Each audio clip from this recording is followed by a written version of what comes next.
let's quickly talk about your music career, because this is very interesting that I'm reading here that you actually have performed in prisons, hospitals, rehab centers. Why? Yes. So on the outset, it doesn't really make any sense. However, I think it makes all the sense in the world because it all depends on how you look at music. If music is just entertainment, I would be doing anything else. But I look at music as something profound. Confucius once said, if you want to know the morality of a nation, let me hear the music. Plato said, if you want to govern a nation, you don't need the laws, you need the music. Music is a moral law, is what Plato said.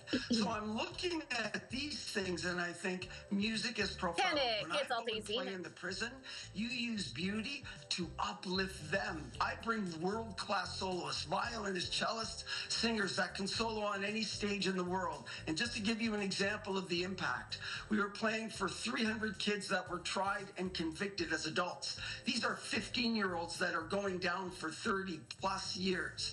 So we played this one boy, the leader in the room. He stood up at the end of the show and he said, that violin's the most beautiful thing I've ever heard. Why have I never heard it before? And he sat there and wept. And I just thought, you know, this boy's going away for 30 plus years. He's lived a very tough life. And the violin was able to go in and connect with his soul in a way that nothing else can. That's the impact of beauty. So why go in and play?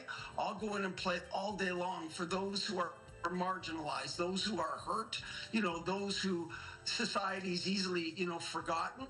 You look at our culture and there's a lot of people that are easy to love, and people associated with my kid are the kids that are not easy to love.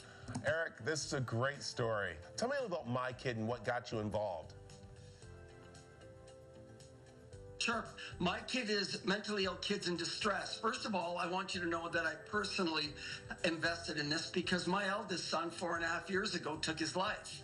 My eldest son had mental illness, and the amount of mental illness is going up and up and up. So, you know, this organization does everything possible to help these kids who are undesirable in many people's eyes, and the kids that aren't cool, and the kids that aren't sort of invited to things. And my son was one of those kids.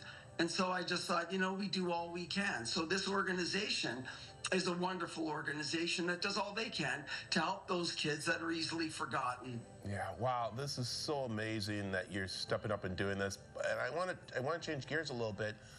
You mentioned about losing your son, but also you have a daughter with Down syndrome. How's that take you with your music? Does that make you want to shape more of your music into helping these kids?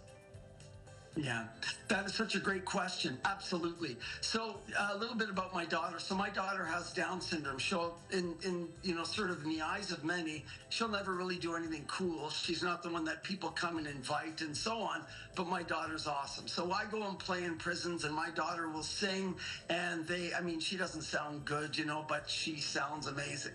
And, you know, they give her standing ovations and they love her.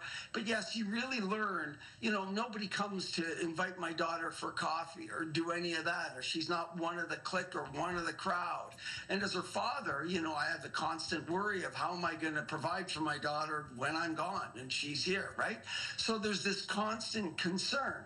So do I want to bring that attention to the world? Absolutely. And the interesting thing that I challenge everybody, you want to do yourself a favor, go and find one of these kids like my daughter that are undesirable. And you know, they're not the cool, the good looking, the successful, the rich, the Facebook friends, all that. Find them. Befriend them. You'll do civilization a great turn, but here's the little secret.